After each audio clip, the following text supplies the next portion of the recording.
Welcome back to the channel. I'm Matt McFarland. Today I'll be ranking all 9 Leatherfaces from the Texas Chainsaw Massacre franchise from worst to best. And of course, this is just my opinion, so go ahead and comment your list down below. I'd love to see how you guys rank them as well. But remember, if you think I should make my list the same as your list, then that wouldn't really make it my list, now would it? But anyways, before we get into the rankings, let me explain how decisions are made around this place and what factors I'll be considering when ranking each Leatherface. First, the look of Leatherface. Second, how the character was written and performed. And third, how good was the movie. Fourth, Leatherface's kills. And lastly, how scary was the character. Starting us off at number 9, and in last place, is Leatherface from Texas Chainsaw Massacre: The Next Generation. Not only is this movie one of the worst in the franchise, but this is arguably the least scary Leatherface in the franchise. This is the whiny Leatherface in the franchise. The character spends far too much time screaming and is just overall a bitch in this movie. You sit the fuck down and shut up. Also, director Kim Henkel clearly struggled making this movie, which I'm sure impacted the character, but there's just so many things not to like about the portrayal of Leatherface in this one. We didn't get a single chainsaw kill in this movie, or a memorable Leatherface kill for that matter. Most of the kills in the movie were more torture focused and drawn out. The masks were not very good, especially that plastic looking grandma mask. So, I'm sorry Matthew McConaughey, I still ugly cry every time I watch Interstellar, but in last place, I've gotta put the Next Generation's Leatherface here. At number 8, we've got Leatherface from the Texas Chainsaw Massacre 3. Since I'm an 80s and a 90s kid, I love the one-liners in this movie. Nice neighborhood. But you get blue-balled the rest of the movie. And I know the MPA killed any chance this movie had of giving us any decent Leatherface kills. All of the Leatherface kills were censored so bad that they were just kind of, whatever. Apparently one of the deleted scenes had a naked man split down the middle while he was hung upside down, which obviously we didn't get to see. Leatherface does get his most badass chainsaw in the entire franchise in this movie though, but then doesn't even kill someone with it? I did like that we did get a little fight sequence between our two biggest characters in Benny and Leatherface, but the fight was still pretty mediocre in the end. Also, due to the last minute ending change that director Jeff Burr didn't even know about, neither of them died in the fight either. The masks in this one I'd say kind of middle of the pack in the franchise at best, but by no means is the mask scary looking to me. But the production on this movie was a mess. They fired and rehired the director, the censorship destroyed all of the good kills, and Leatherface was kind of a bit of an afterthought in the writing. So this is why it sits at number 8 for me. Number 7 is Leatherface from 2017. And although this movie had some solid kills and I enjoyed the new fresh approach to the storyline, it's hard not to say this is one of the worst Leatherfaces in the franchise. And although Leatherface does do some gruesome shit at the end, beheading the final girl and showering himself in the blood of Sheriff Hal Hartman, the menacing Leatherface type role for 90% of the movie was handled by the loonies Ike and Clarice. This time, instead of making Leatherface just someone who was born with issues like kind of they normally do, in this one they made Leatherface much less physically menacing character who's more of a product of his environment, though his character flipping from being a likable, somewhat nice guy to a complete psycho in like 10 minutes was a little bit unbelievable.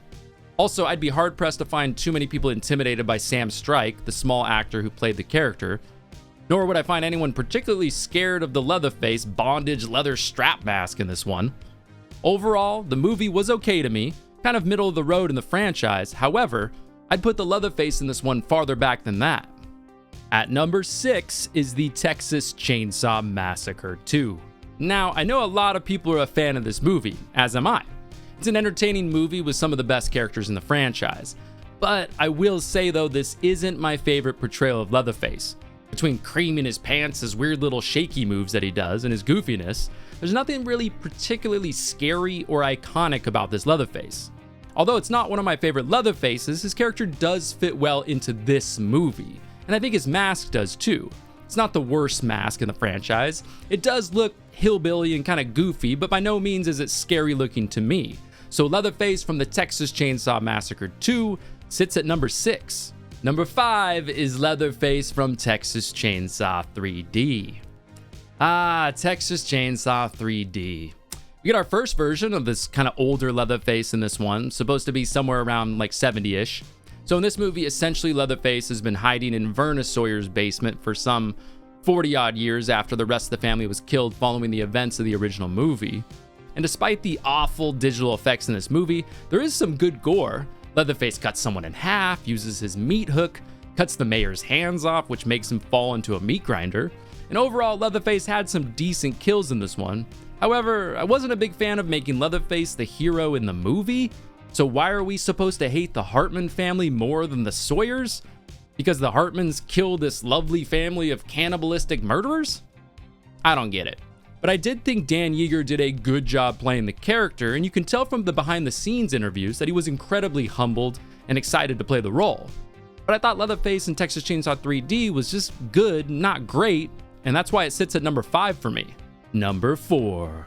So from here on out, these are all Leatherfaces I thought were pretty solid. They come from movies I enjoyed, they had good kills, and had some of the best masks in the franchise. The next Leatherface is from the newest movie, Texas Chainsaw Massacre, from 2022. Another older version of Leatherface, very similar to how they portrayed Michael Myers in the newest Halloween trilogy, starting in 2018. I actually really liked the masks in this movie, so shout out to special effects artist Todd Tucker and Martin Assels, who along with their team created Leatherface's masks in this one, who this time around opted for more of kind of a sad look to the mask because they thought it would kind of broaden the emotions of the character. Leatherface though goes absolutely ham in this movie.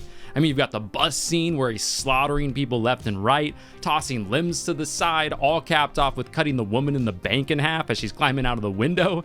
Not only a bloody ass sequence, but really well shot. My favorite Leatherface kill though in this movie is when he broke the cop's arm and then stabbed him to death with his own bone. However, I didn't really like how smart they made Leatherface in this movie. Part of the reason why Leatherface's character is scary to me is because he's so unpredictable and impulsive, kind of like a twisted little kid in a way. But in this movie, they have him like setting traps and shit, which doesn't really fit into his persona as a giant man-child. In this one, they also went back to casting a larger Leatherface, similar to the original, which I liked. I thought Mark Burnham did a solid job portraying the older Leatherface this go around, and that's partly why it saws its way into number 4 for me. Next up, we've got one of the 2 movies where Leatherface is played by Andrew Brzezinski in this franchise. This one being another prequel, but this time a prequel to the 2003 remake. Number 3, The Texas Chainsaw Massacre: The Beginning. Here we get one of the most badass, scary, brutal, menacing Leatherfaces in the franchise. This movie takes gore to an entirely new level, and Leatherface was a big part of that. We get several chainsaw scenes in this movie, my favorite being when Leatherface saws up through the biker and through the body of him with the help of the sheriff. Since partway through this movie, Leatherface gets his first human skin mask, the early version of the mask is pretty mediocre, but once he starts wearing Eric's face, it's pretty damn horrifying. One negative to Leatherface in this movie though is he doesn't really portray any of those childlike tendencies too much, but I really do like how Andrew Brzezinski portrays Leatherface and just in general. I think he plays the role damn near perfectly, especially in a mid-2000s type of a slasher movie. Ooh, what's it gonna be? The remake of the original? Coming in at number 2 is Leatherface from the Texas Chainsaw Massacre. Just one word for chainsaw though, so it's the remake. Leatherface is played by Andrew Brzezinski, like in the prequel. I think what knocks a little bit off of this one for me is the mask. I thought Leatherface's mask in this one was fine.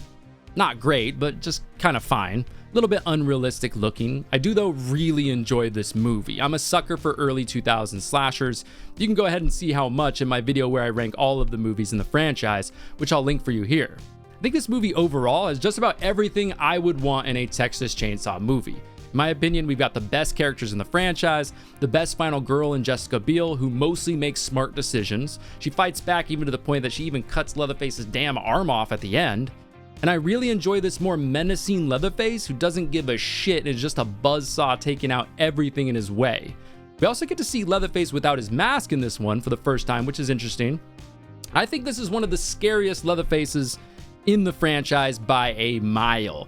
And this version of Leatherface, I think, fits pretty damn nice and snug into the legend that is Leatherface. All right, as you already know, my personal favorite Leatherface in the franchise is Gunnar Hansen's Leatherface from the original Texas Chainsaw Massacre from 1974. This is Leatherface. I do love the more brutal Leatherface from the remake in the beginning, but the original Leatherface is just such a good blend of that unpredictable, childlike personality mixed with the sheer aggression to protect the family and the house. I mean, just think about the sequence when he gets the shit scared out of him because of Jerry's now in the house. Then he clubs Jerry over the head like an animal, stuffs Pam back into the fridge, and then just goes over and sits by himself. You can kind of just sense how scared and anxious he is, like a kid who's waiting for his parents to come home to find that he scratched dad's motorcycle or something. He's the best. Some Leatherfaces in this franchise lean too far towards the more scared, childlike side, and some lean way into the brutality. But neither of those are truly what Leatherface is. He's a mix of both, and Gunnar Hansen portrays that perfectly. Plus, it's probably the best mask in the franchise. I mean, that actually looks like a human mask made from human skin. 100%. And there you go. That's my personal ranking of every Leatherface in the franchise from worst to best. Let me know in the comments down below which Leatherfaces you like the best in the franchise. In the meantime, though, I'm Matt McFarland, and you just finished watching Mad Blood. Thank you so much, everybody, for watching another video. I hope you enjoyed this Leatherface ranking video. If you enjoy horror content like this, or just horror content in general, make sure you subscribe to the channel and turn on those notifications as well. Be on the lookout for new videos, which come out every single Friday. But in the meantime, everybody, take care of yourselves, and I will see you in the next video.